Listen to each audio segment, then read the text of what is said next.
Bueno, y en el mismo tema, según la Organización Mundial de la Salud, este domingo Santiago tuvo el índice más alto de polución de América.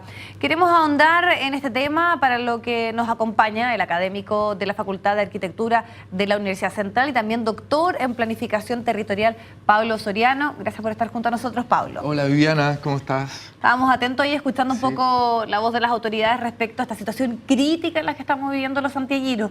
Y es interesante saber si estamos determinados también por la planificación, la forma en que se vive un poco la ciudad, podríamos decirlo. Sí, indudablemente estamos muy determinados por la planificación, en términos que la contaminación hay que verla, desde la contaminación ambiental hay que verla desde un punto de vista sistémico, en la cual la forma de abordarlo es absolutamente integral, donde la planificación es muy importante. Es decir, por ejemplo, lo tomo yo nada más que por el punto de vista de cómo se está agrandando nuestra ciudad en términos demográficos, cómo no existen políticas reales y eficientes que realmente fomenten a la descentralización de Santiago, porque realmente se está sobrepoblando mucho. Y lo otro, el modelo que nosotros tenemos de crecimiento ha sido mucho en extensión. Es verdad que el centro se ha repoblado, pero en el fondo no está todavía instalado a nivel cultural la huella de carbono que cada uno emitimos, lo que estábamos hablando recién. O sea, por ejemplo, vivir en las periferias y andar en auto todos los días no tiene nada que ver con un ciudadano que vive en el centro y trabaja en el centro, por ejemplo, o vive en Recoleta y trabaja en el centro. Las huellas de carbono de ambos ciudadanos, estamos hablando de completamente diferentes, y eso tiene que ver con la planificación. ¿Y de qué manera esa planificación, por ejemplo, se ejecuta? En el caso de la huella de carbono, que es un tema interesante que también se aplica, por ejemplo, en otros países. Claro, ahí, Diana, sí. Esa persona que, por ejemplo, utiliza su automóvil todos los días, que no utiliza el transporte público porque seguramente su trabajo queda muy lejos de donde vive, ¿tiene que, por ejemplo, pagar más? Claro, en el fondo, en otros países hay experiencias, por ejemplo, en Canadá, hay experiencia en Europa, hay experiencia en Nueva Zelanda, incluso, que lo miramos mucho, que en el fondo hay distritos de la ciudad donde uno trabaja y vive. Si es que uno vive y trabaja en el mismo distrito, en el mismo barrio, análogo sería esto, pagas menos impuestos, asumiendo que a la ciudad tú le generas menos costos, ¿cierto? Costos ambientales. Pero no, aquí lo tenemos absolutamente libre, que cada uno vive en cualquier parte.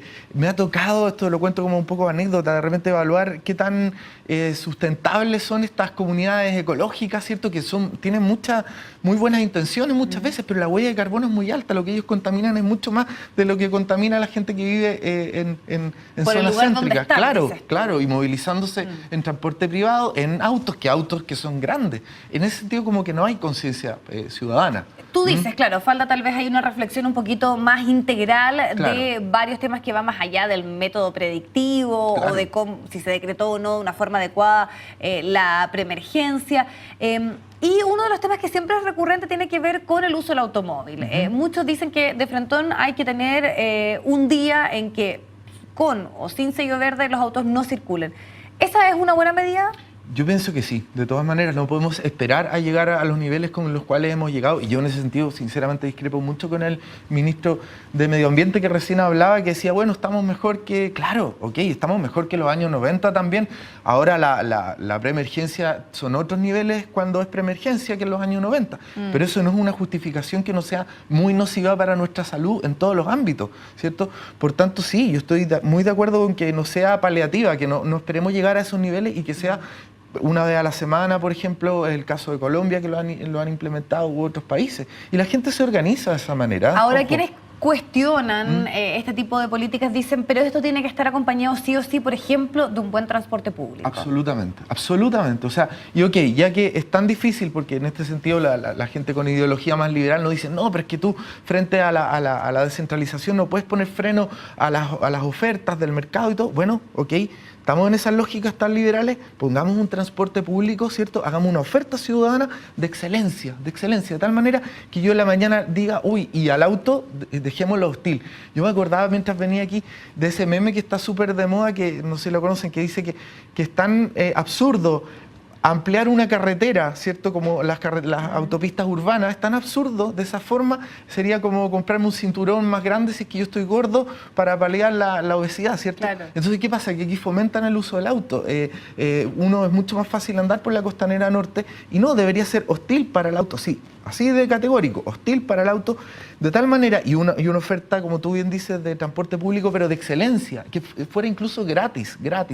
asumiendo que yo contamino menos en el fondo Ahora, y hago menos congestión. La gran problemática muchas veces cuando uno escucha la discusión de todas estas medidas es que la mayoría son a largo plazo. O sea, mejorar el transporte público, ¿cuántos años llevamos hablando del Transantiago y las dificultades que tiene?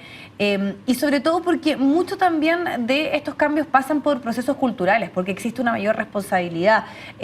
Mucha gente dice, bueno, al parecer no hay tanta fiscalización, salgo en mi auto igual, independiente que tenga restricción, y no asumen obviamente el daño que se está produciendo porque es día sábado, día domingo, y eso pasa. Entonces, ¿cómo se vive el día a día con una situación tan compleja como la que estamos enfrentando en el día de hoy, por ejemplo, cuando sabemos que muchos de los mayores cambios se dan en muchos años, podríamos decirlo? Claro. Mira, en ese sentido tienen que haber medidas a corto plazo como hacer restricción permanente, por ejemplo, y lo otro es concientizar, pero 10 veces de lo que actualmente se está concientizando. Yo algo de positivo tengo en eso, que algo de Mateo siento que somos los chilenos, no sé si es que hay que ponerse esta chaqueta, igual la comprábamos en el fondo. La amarilla para... Claro, sí. No sé, a diferencia de Argentina, a lo mejor mi respeto a Argentina, pero algo hacemos caso, yo siento, a las medidas que se van haciendo, entonces yo soy muy en ese sentido de generar medidas a corto, a largo plazo, cambios grandes frente a la contaminación. Otra cosa que se ha hablado, por ejemplo, es perdón, fragmentar un poco la ciudad, que por ejemplo por ir a ciertos lugares hay un cobro.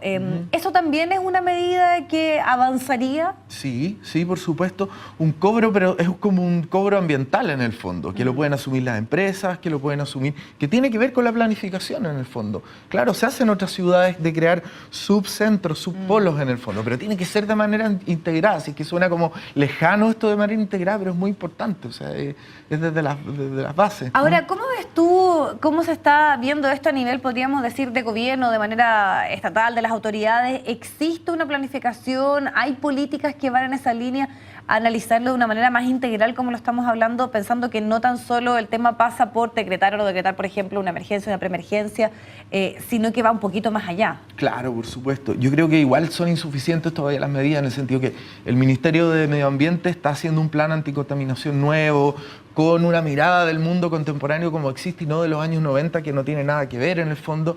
Se está haciendo un proceso participativo, pero tiene que ser todavía más consistente. O sea, yo ahí creo que ahí la mano del Estado tiene que ser mucho más fuerte y más integrada, porque los municipios están de forma parcializada también. La Intendencia le falta fuerza en ese sentido, como una alcaldía superior que se está hablando el alcalde mucho. mayor se ha hablado muchísimo. El alcalde mayor, claro.